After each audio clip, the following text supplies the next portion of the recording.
bw'ennaku zino budduka speed. Kale kaka tutandikire kuki tutandike press conference ya Kabaka yabadde press conference n'abategeezezza akalina concert zomwe zigenda kubanga 8 ali awo ku kalenda. Yes, naliko ne Kabaka era si n'ennaku gye yakizzemu n'agamba nti yatandikira mu bitundu bya Olusu n'agamba nti era bwenjagala okubanga ate enkomawo. Kabaka alina munange, Kabaka is interesting. Kabaka alina emboozi gye ndowooza nti ya ddala etali njeeteketeeteke yakwerungiya ekyo kyali kyakugamba. Kale soko mpe ku Kabaka katono nnyo ku press conference ye ng'atubuulira ekigenda bba ku kivulu kye.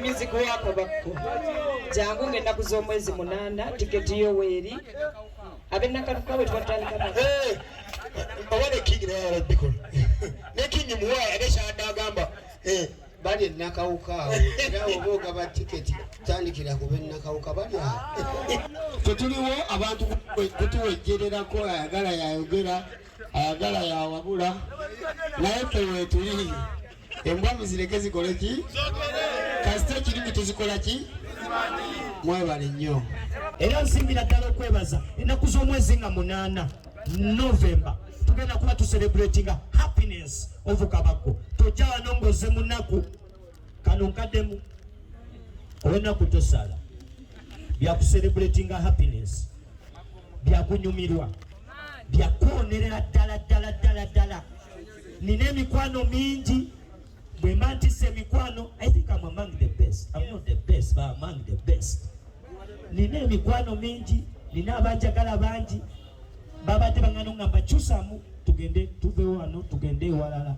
Wamma mikwano gyange mbagamba natandikira najja na nkumbi. Sijja kwesonga Kampala speed.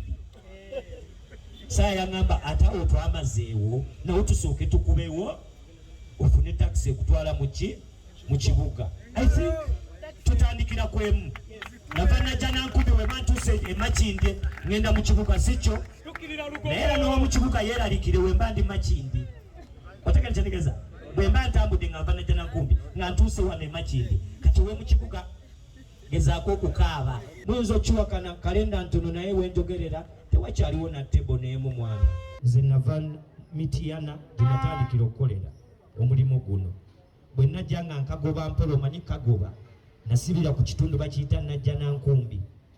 Ekitundu kye bayita Najja Nankumbi inakyali wange gwe nasangako bamuyita Balosi ye yandagaggayi bamuyita DJ Michael. Nzijukira kyali wange nga yakabwaka ekke kati mba nkyali awo nga nzuba na saha nali ku deja vu awo nagwa ku kyali wange Bumuna Namuddu Jazira nkwagala nnyo wamma kumbeereramu ate no ye manager wange kati bwe yayingira mu bulamu bwange paka mu maka namugamba ate kati olaba ontwala mu maka ate guno omulimu gwe era akola overnight akola essaawa 24 naye nga kagobeko